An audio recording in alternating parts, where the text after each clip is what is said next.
I had like a huge like panic attack. When I went home, I just like went in the bathroom and I just saw like not like I just saw red. I was so angry. But then something stopped me. I got up.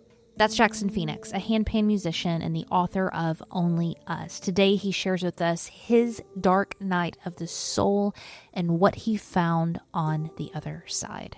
Jackson's story proves that darkness isn't just about suffering, it is about transformation. I would have never stumbled upon the handpan had I not gone through my depression. You feel dead inside during a depression. You don't feel like you want to be alive. You just like struggle to wake up. But then when you get on the other side of depression, it's like resurrection. This is Jaxon Phoenix.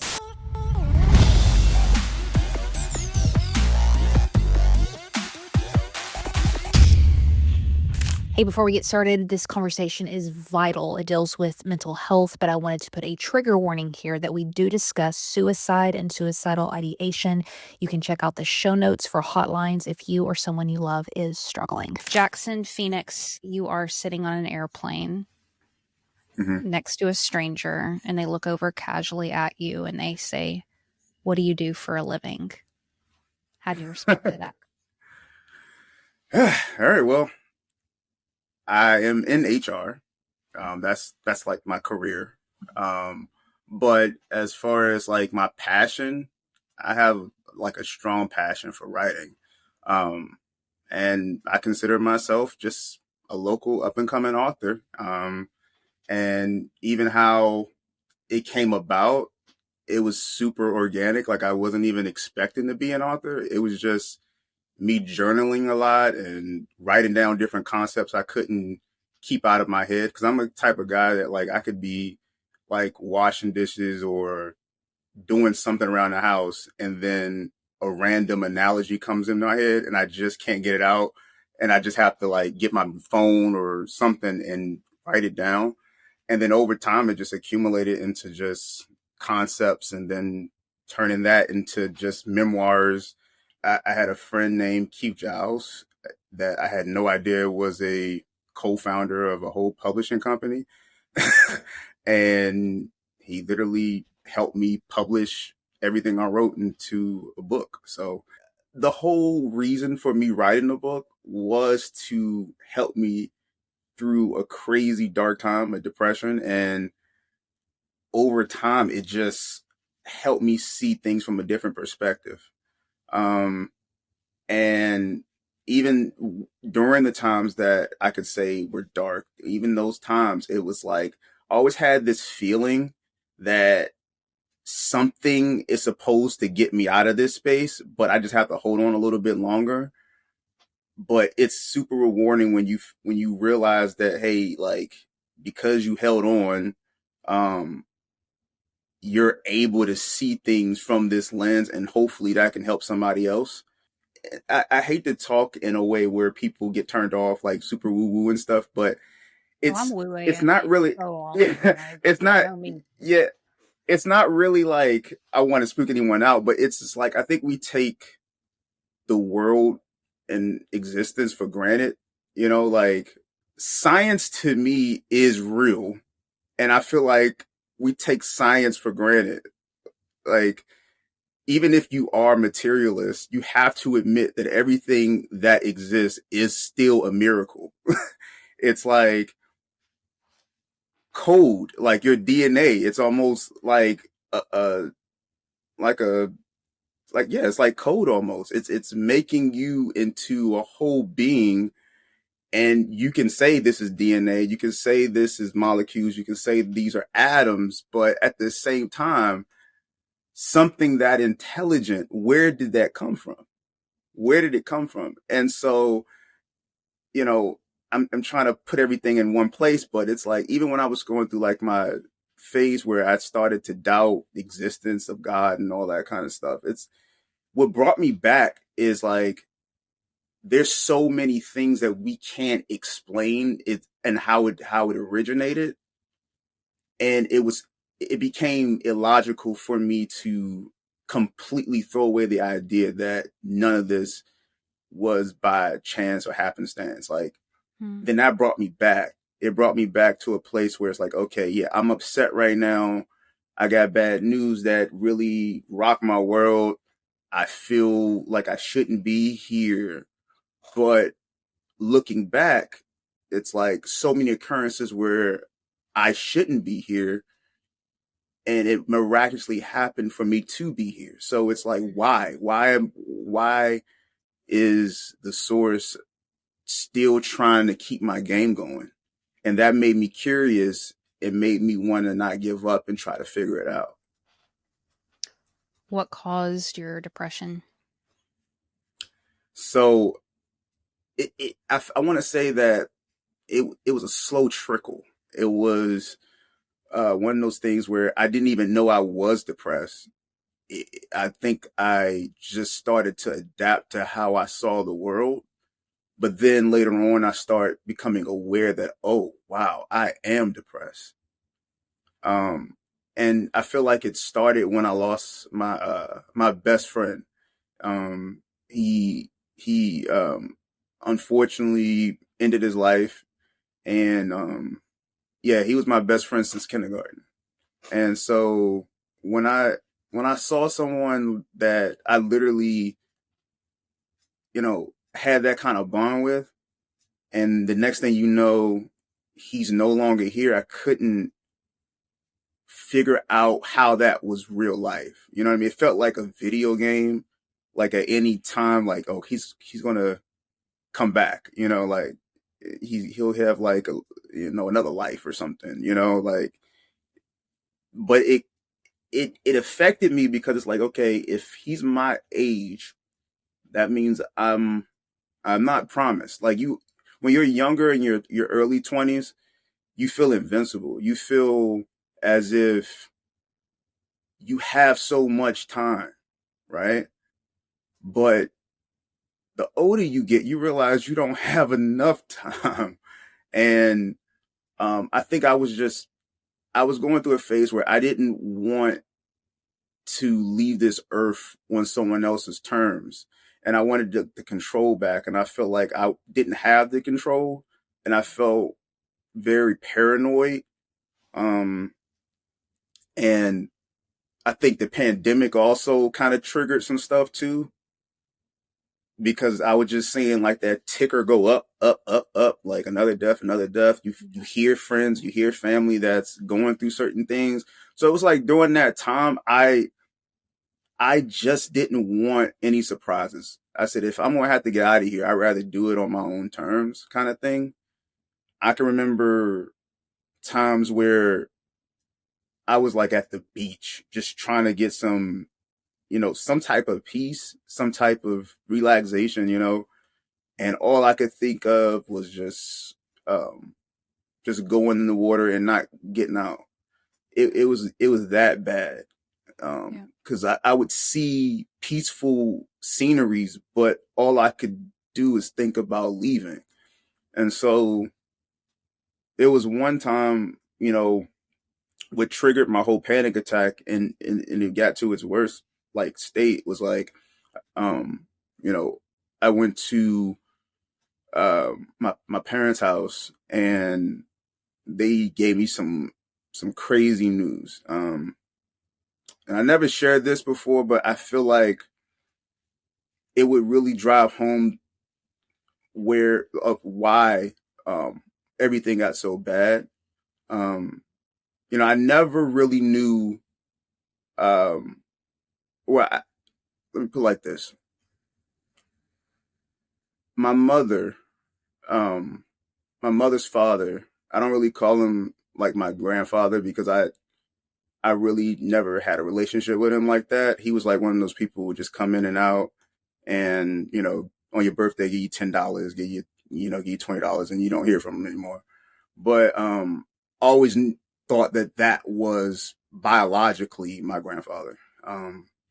But come to find out, unfortunately, he wasn't my biological grandfather. Um, and my real grandfather was somebody who um, took advantage of my grandmother when she was a teenager. And that's how my mother was born. So I found out about that at my parents' house, and I was just trying to cope with it and be like, so is he dead or something? Is he alive? Like, is he in jail? And he was still living and has a whole family. Um, and so in my mind, I'm like, so what we gonna do? Yeah. And my whole, like, I think just the fact that I didn't have control of that situation, like, I said, either he needs to pay or, like, why I felt like I shouldn't be here because I felt like who gets justice? My grandmother get justice. Like, if it, then I felt like,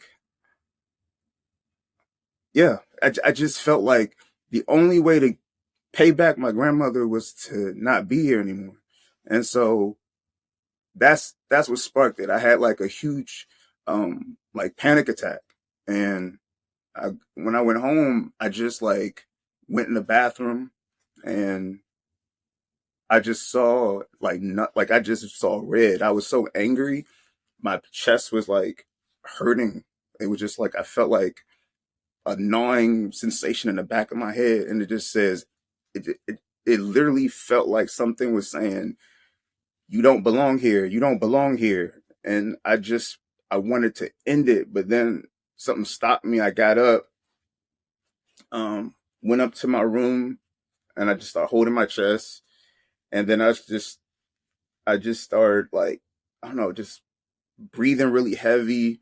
And then I just started panicking. I said, he's in my blood. He's in my blood. He's in my blood. So like, I just felt like I'm here because of a monster and he's still here.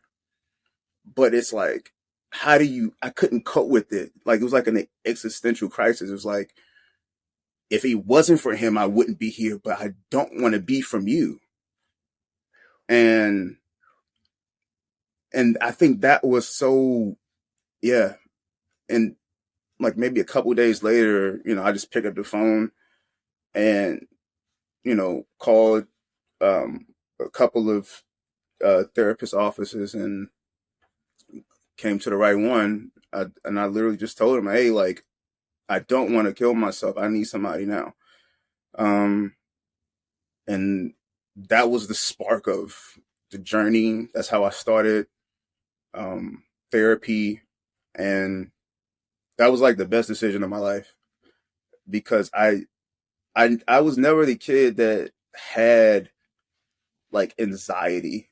Like I was like the kid who, I mean, I wasn't quiet, but I was very observant. Like I always observed my surroundings. Um, People would think like, oh, he doesn't really care, but like I listen to everything. Like my intuition is really high. Like even as a kid, I would feel things, but I would pass them off like, oh, that's my voice kind of thing. But every time I would listen to that voice, it was always like the right thing. Like it was the right decision to make. Like, Mm. my mother would even tell me, like as a kid, she would pray this prayer over me, saying that she, um, asking God to help me hear from Him at like Samuel, and that was like what she prayed over me. And so, like, I feel like even the course of my life, it's always been like that intuitive small voice that I would ignore a lot because I would doubt it because I was like, yeah, right, But as I'm growing and progressing, it's like listening to that small voice has like transformed my life. Like even in just relationships and collaborating with people, it's working. I can't explain it, and I know how crazy it sounds to people who are of a mind like mine. I'm very skeptical. I'm a very skeptical person. So I already know how to talk the language of someone who's agnostic or atheist, because I understand it. I understand that frame of mind, and that's how I know that it's pointless to evangelize to someone who doesn't understand a certain concept. Like, Yeah. you're talking to yourself, and it's unnecessary. It's unnecessary to evangelize, because at the same time, you don't know what you're talking about either. It's we are literally people put on a floating rock, and we've allowed other people in the same scenario to elevate themselves and manipulate us, when all we have to do is tap into the direct source ourselves. Mm-hmm. Um, but yeah, that's my opening. But and I never shared that story before, but I just felt safe enough to do that.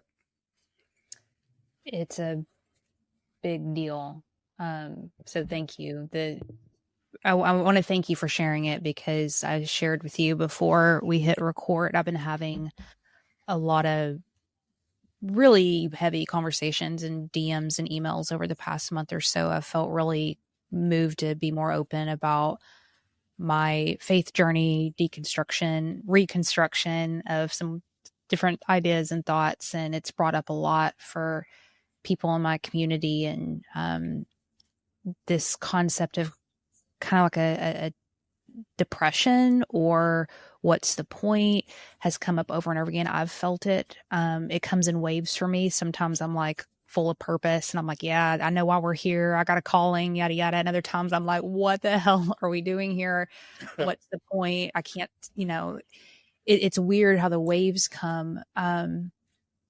So all that to say, I appreciate you being so open about kind of the dark side to it, because I think a lot of people experience it to some level, and getting through it, especially when you start questioning the faith that has been handed to you, it's hard to know what to grasp onto. And I don't, I read your book, I've heard a little bit of your story, and please fill in the gaps where necessary. But I feel like you and I are kind of similar in the sense where we held on strongly to one thing, it all crashed and burned. And then slowly we've been putting together a new picture and a new way of living. And it's not what we were taught by any means, but it's almost a freeing place. And you said earlier, again, correct me if I'm wrong, you don't feel like you would have been able to build a new faith and a new sense of identity without that dark, dark, dark, dark, dark, dark place you went into. So I guess following up from there, what happened after the dark Mhm. night of the soul? Like you said, you got in therapy, but what did you start rebuilding? How did you start re-seeing the world? Yeah. Um, that's a great question. And it's ever evolving. That's the crazy part. Word. It's Yeah. still evolving. But I think with therapy, it allowed me to, number one, regroup, um, piece myself back together, because I my therapist would tell you, like, I couldn't even finish a, a sentence without crying. Like, it was just coming out. Yeah. And she was just trying to piece me together for the first 2, 3 sessions.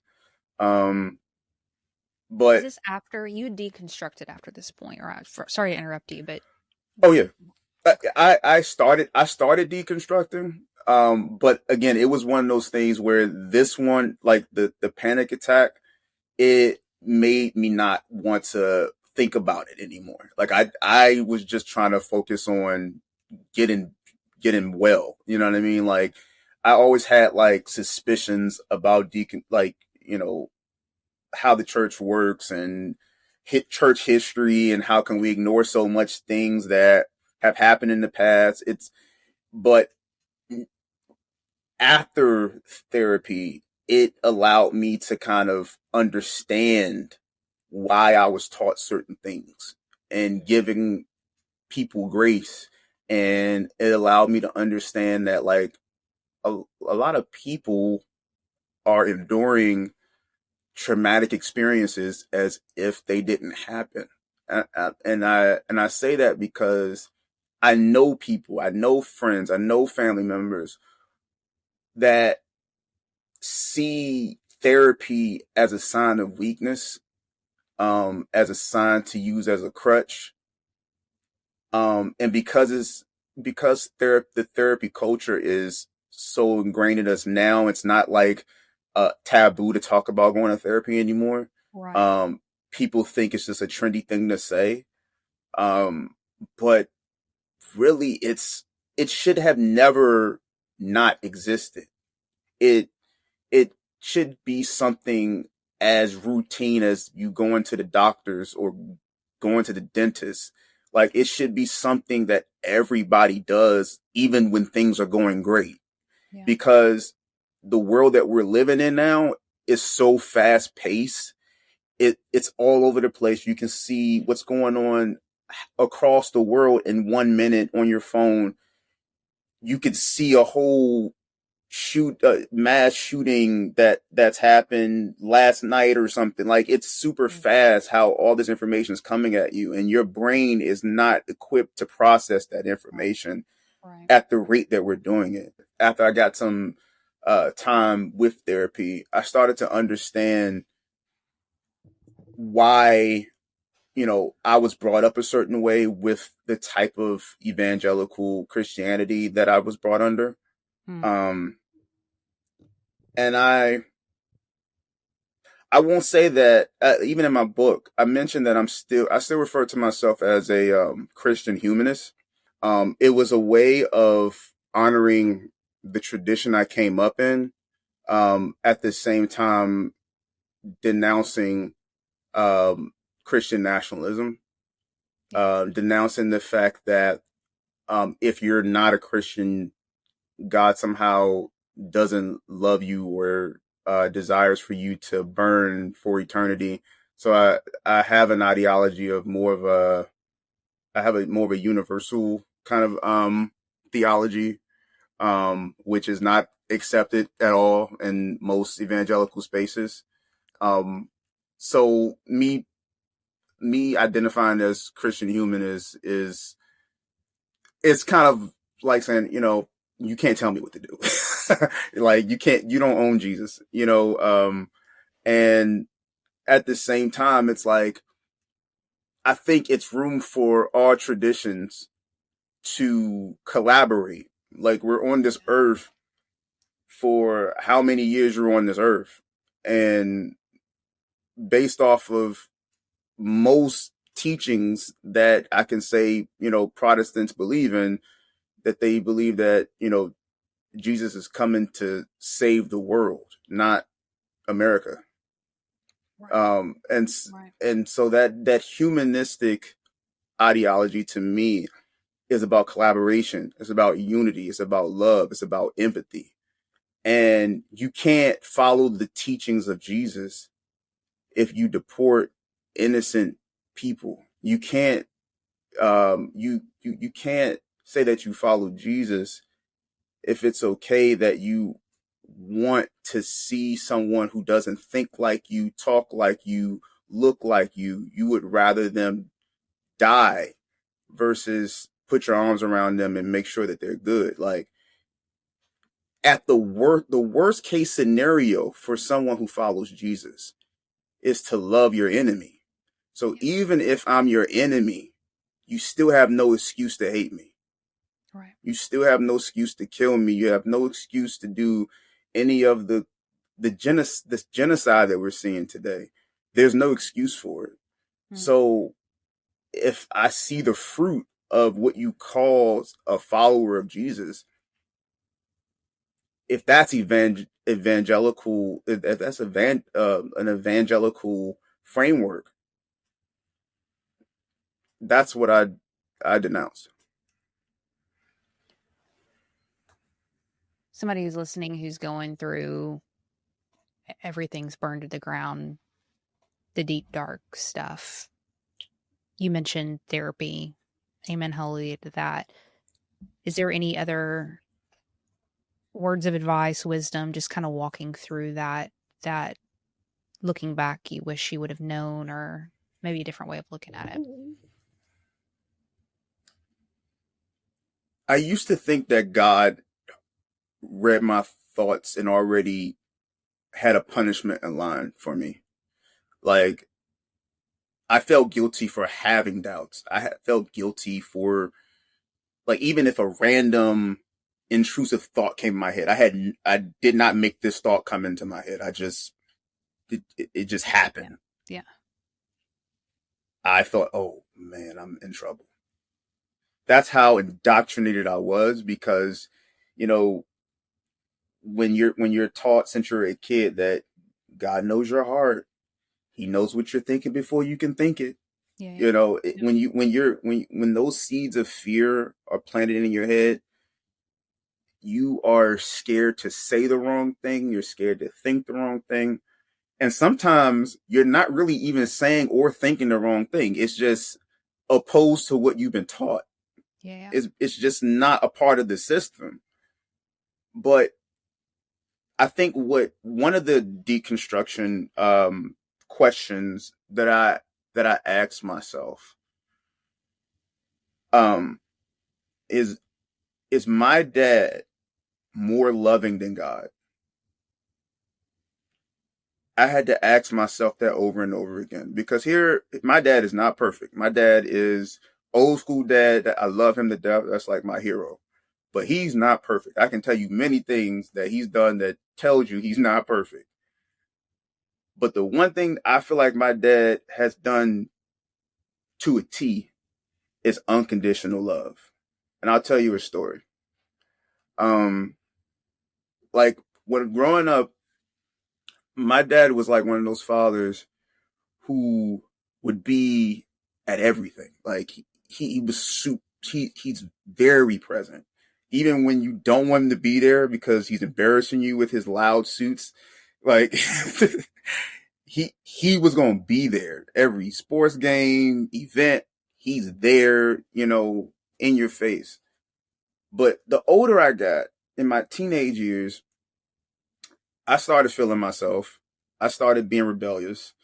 And, you know, growing up in a household where, it's more of a old school, you know, yeah, you know, you get slapped in the mouth if you say something wrong, stuff like that old school kind of discipline. Yeah. Um, it kind of conflicted with the the person I was becoming as a teenager. So it was a time where we actually started to, like, physically fight. And when I swung at him, I missed, and we were like grappling on the floor. And my mom, and my grandmother was screaming and saying, "Stop fighting! Stop fighting!" My dad was like pissed off, and he said, "Just go ahead and pack your stuff since you're a grown man." And so I started packing up, and he came downstairs maybe like 30 minutes later, and then he opened the door, and then he said, "Come here." And he just grabbed me and hugged me tight. And then he was like, "Just feeling your manhood, huh?" And then from there, man, it was just like, I've been close with my dad ever since. It's like, you have a kid who swung on you. That's like the ultimate sign of disrespect, that you were willing to fight your father. Hmm. And he forgave me. He could have just kicked me out. He could have. I cannot understand for the life of me why people think that God is a tyrant. That if you mess up, if you fall out of line, that, or if you forget to say this magical prayer, that not only will he kill you, you think he's going to keep you alive eternally and torture you. Yeah. I don't, I don't even think people understand what eternal torment means. It's like, even in America, we have humane death penalties. Yeah. If you commit a heinous murder, yes, you deserve to go to prison. Yes, life in prison. And sometimes the death penalty. But what you won't experience in a in an execution is keeping someone alive while we torture them. Mm. Like the object is to end them peacefully. So that way they can do no more harm to the environment and the people around them. But we would be an inhumane country if we made sure this person felt everything and had them stay alive through it all. That would be torture.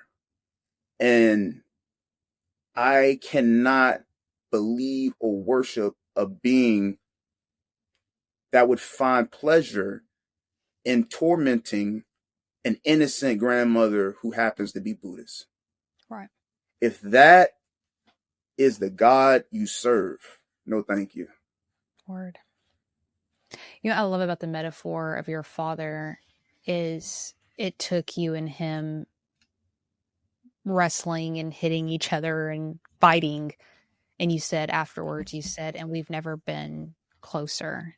And that was what brought you two together. And I thought about that as a metaphor for like us wrestling with God, wrestling with our faith. And we're so afraid to do that because hashtag hierarchy, control, we can't do it. But really, that is like the front door into something that's really alive and breathing and a real. I struggle with the term relationship because I think we humanize God so much to be in our likeness, you know, because Yeah. God's a lot, I'm more universal like you. There's an essence and a spirit and an entity that we can't even understand or begin to understand, but we put it in a human form. So we can, right? Yeah. But Yep. the idea of wrestling and so forth, it sounds sexy and interesting and yeah, but in the midst of it, it's so it's shattering. It's a shattering of identity.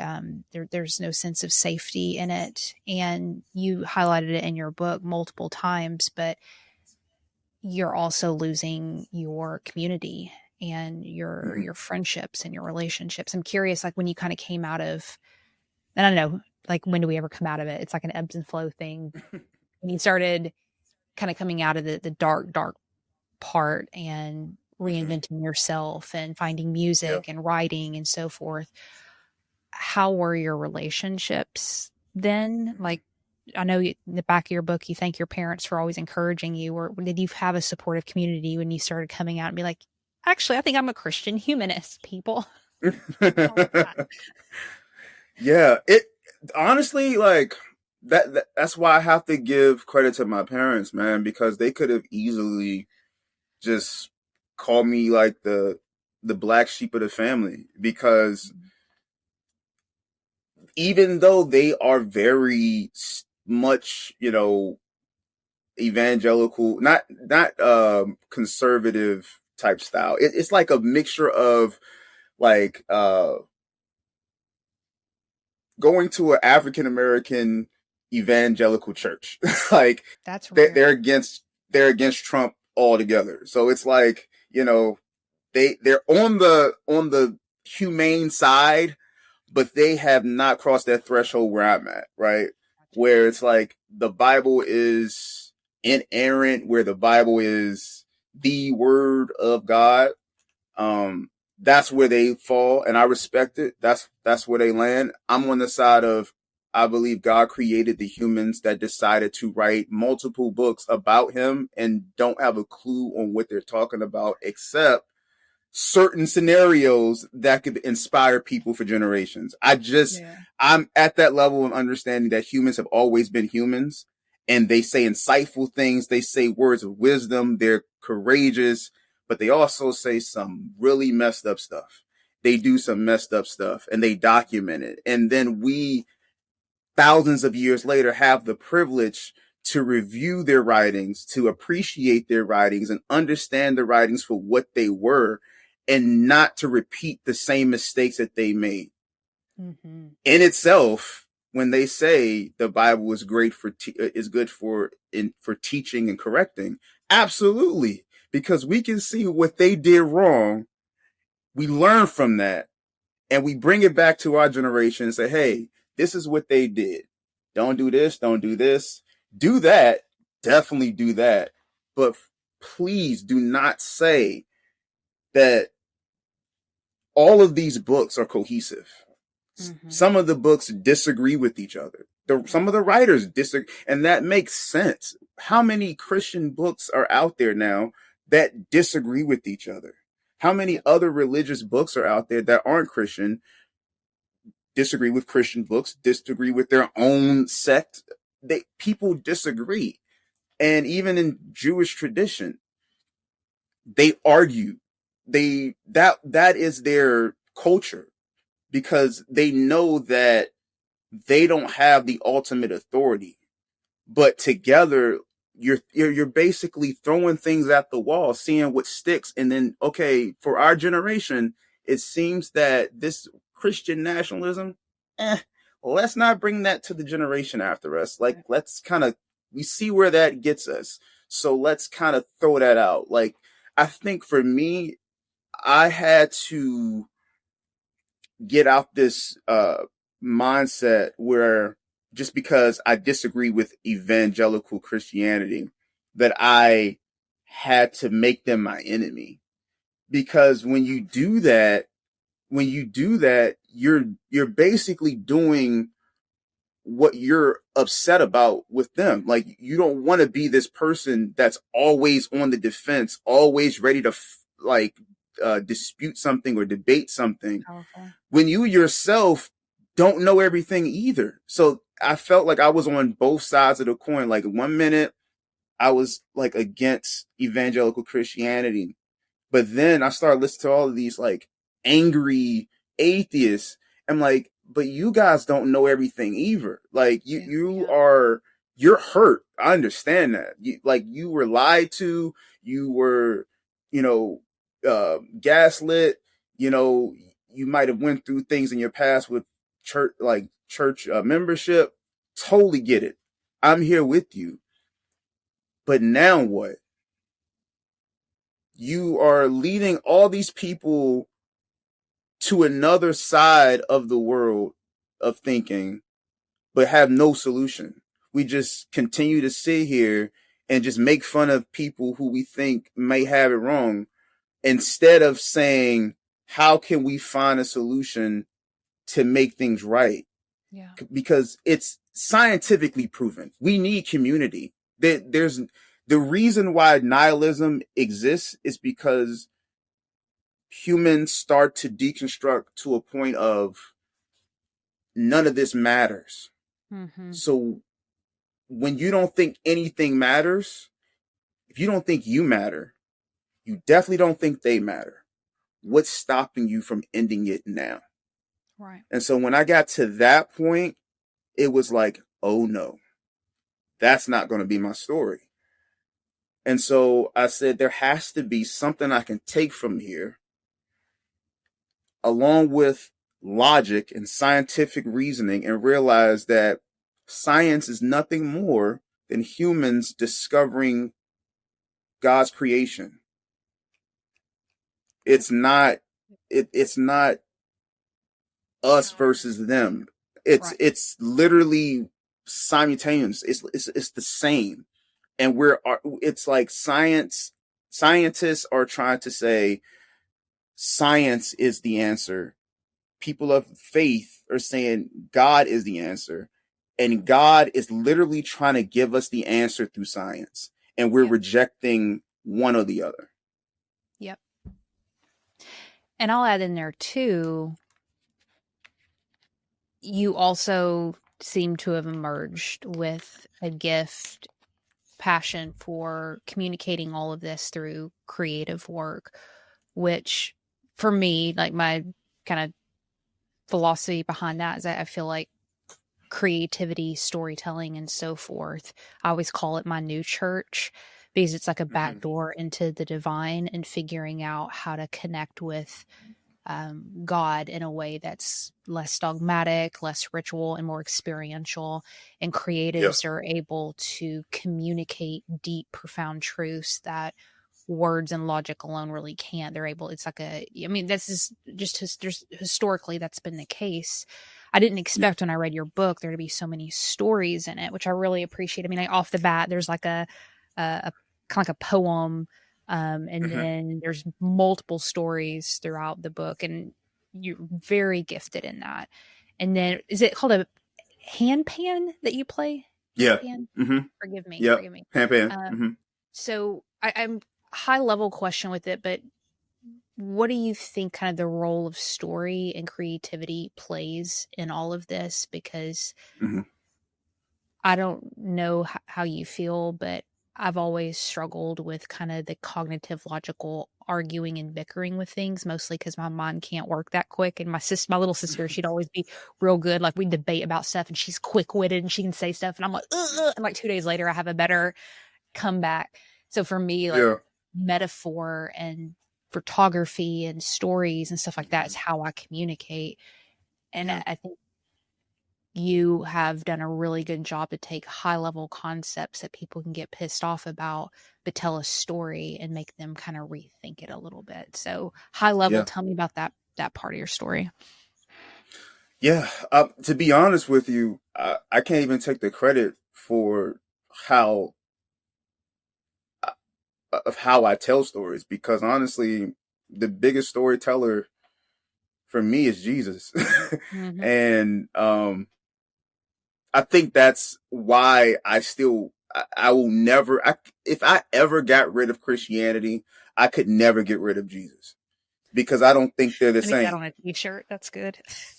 Yeah, like literally, like even I told someone this before, like one of my friends. I said, even if you think Jesus wasn't real and you think Jesus was a myth, even if, let's just say Jesus was a myth, right? Mm-hmm.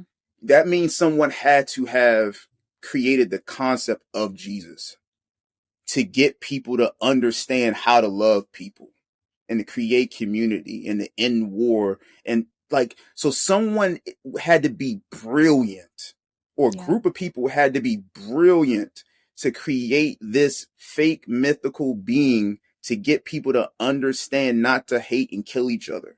Yeah. And 2,000 years later, we're still talking about Talking them. about them.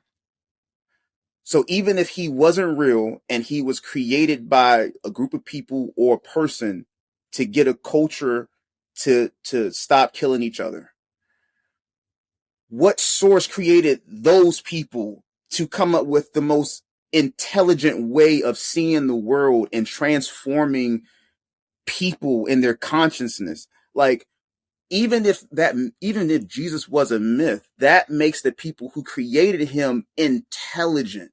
Yeah. Where does that intelligence come from? Come from. Yeah. You can't say that the source doesn't exist, because there's way too much intelligence that exists. And intelligence is not by chance. It's methodical. It's on purpose. It's authentic. It's creative. And the creativity in me, it doesn't come from me. It doesn't come from me. And that's why I have to remain humble, because I don't want to lose it. Yeah. Yeah.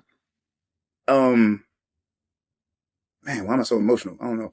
But the handpan, I never had a musical background ever. I never knew how to read. I never knew how to read music.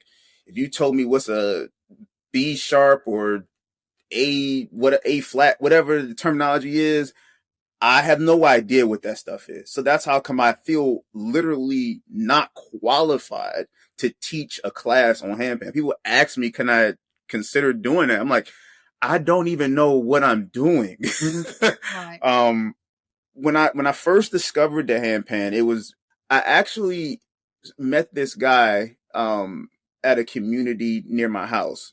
And he had a rob drum, he had uh some chimes, he had sound bowls, and he had a handpan. A rock drum and a handpan are very similar, but the handpan to me sounds stronger, so that's why I really like it. But he has all these instruments, and he was playing the handpan, and I was like, "What is that?" And he told me that it was a handpan, and he's been playing it for like about 5 or 6 years.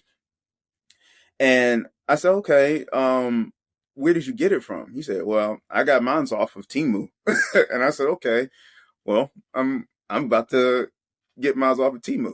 Yeah. And so that's the handpan I have. Is like that's how you inexperienced I was. Like I'm about to spend $1,000 something dollars on an instrument that I'm not going to know how to Yeah. play until Yeah. years later. And so I just got me a little Temu handpan, which you all see, and I call that handpan Phoenix. I'm so inexperienced in my opinion. Like I that's why when people ask me how long you've been playing it, I've only been playing a handpan for a year. Wow. When I play it, I have no clue on what notes are where. I don't it's like I'll hear this melody in my head and I know it. There's skeptical people listening to this. Trust me. I don't expect anyone to believe me. But that is the key to knowing something. You don't care if people believe you. I don't care if you believe me. I don't care if what I'm saying sounds weird because it is weird. But I'm trying to tell you, I never know what I'm going to play when I play it. Like, I literally close my eyes and I say, Adonai, reveal what melody you want. That's what I say every time. Mm. And literally, I just start playing the handpan. I hear these melodies. I'll do maybe like 2 or 3 notes and then I just know where to go. I have no idea how. Like there's no labels on the handpan. There's no way of saying, that I'm reading music because I can't read music. And then I was trying to figure out, am I crazy? Like maybe it don't sound. I think that's what I was going through when I first started. I had this imposter syndrome. Like maybe it just sounds good. Like when you're in the shower and you think you sound good in the shower, Yeah. but really you sound horrible. So that's what I thought was happening. I said, maybe this sounds good in my head. Maybe I had too many glasses of wine and Yeah. everything just sounds great. But then I let my wife hear it, and my wife is my biggest hater. She's my biggest hater. I literally just started, playing it in front of her. And when she was receptive to it, I was like, oh, maybe I am pretty good. Mm. I don't know. Are you lying to me? You telling me the truth? Is it sounding good? So she started to try to like play it just to see if it was like easy for anyone to play it. And she could barely get a regular sound out. I had a friend try to tap it and play around with it and they couldn't get a strong sound. It just sounded flat like you're hitting like a metal pan or like a cooking pan or something. Like they didn't understand how to tap it in a way to get that very melodic sound, like multiple instruments playing at the same time. But when I tap it, like it's like I know it. Like I didn't have to learn it. I just knew, like I've done it before.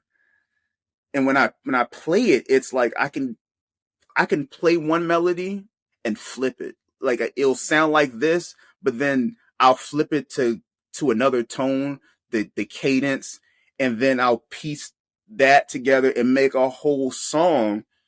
And one thing I was falling into is like I'll make these melodies and then I don't know how to repeat it because it was just meant for that time. I would have never stumbled upon the handpan had I not gone through my depression. So it's like it's still that mind-boggling thing of wow, death, resurrection, death, resurrection. It's like Mm. you feel dead inside during a depression. You don't feel like you want to be alive. You just like struggle to wake up.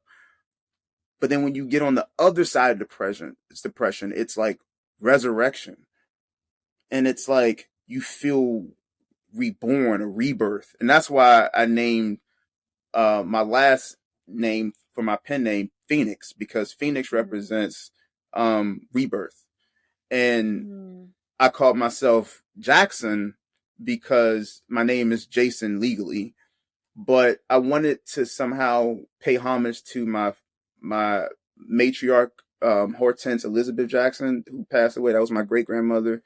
She passed away on my 18th birthday. And my great grandfather passed away about a couple years ago, in his 90s. So he lived a long life. But yeah, so they were the matriarch and patriarch, Jaxon, Jackson. And so I just mixed Jason and Jackson and just put an X and took out the S in Jackson. So Jaxon Reborn. Yeah. I love it. You didn't have to say yes to coming on and being so vulnerable and honest and bare your heart out to a whole bunch of strangers, including the Southern girl out here you barely know. Thank you for not only coming on the show, but also generously writing your book, the art that you put out into the world. It's beautiful and so well done. I wish you could see my notes. I might take a picture later and show you, but just all the things that I highlighted in it that were just so well articulated for, I think, how a lot of us feel who kind of got stripped away from home and base and feel like you're walking through a wilderness trying to feel your way in to find something to hold on to. It's a gift. Only us. It'll be linked up in the show notes. Is there anything else you want to direct our listeners to? Yeah, definitely. If you guys want to connect with me, on Instagram, at Jaxon Phoenix 88. I do have a YouTube channel, almost close to 1.1K subscribers, small creator, but got past that 1,000 subscriber threshold, which is super hard. They get people to hit the subscribe button, but, Awakening to Life Mirage. That's my, YouTube channel. And just, if you want to check out my book, it's on Amazon, available through Kindle and paperback. And I just got the news from my guy, Matt, who is one of the publishers at Choir. And shout out to Matt DeStefano. Shout out to Keith Giles. They're the owners of Choir Publishing. And man, without them, this book wouldn't be possible. But my audio book is coming out soon, too. Just got the approval. All the links are done. They just have to get it posted. And so you can just check out my Instagram for more information, but I'll let y'all know when the audio is ready for people who don't like to read the physical copy. So, Perfect. Yeah. All right. Something in your life that you, in this season, right now, even this week, maybe today, that you have a big question mark around. What has been on your heart that you don't have the answer to?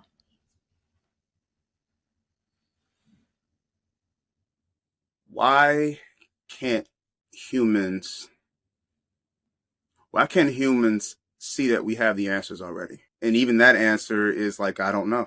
Like every major issue that we have on this planet, it can be resolved in selfless love.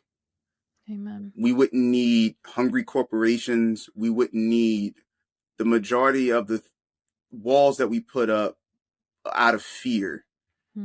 If we all saw each other for who we truly are, which are souls, we're the same. Yeah. If we operated in selfless love, the same way we were able to put out vaccines in a crazy amount of time, so that COVID is nothing more than just a common cold or fever that we can get rid of. People were actually dying because of COVID. And now you can have COVID yesterday and be done with it by Sunday. Yeah. If we had that same energy for everything that exists on this planet, we'll have heaven on earth. Thank you. This was awesome.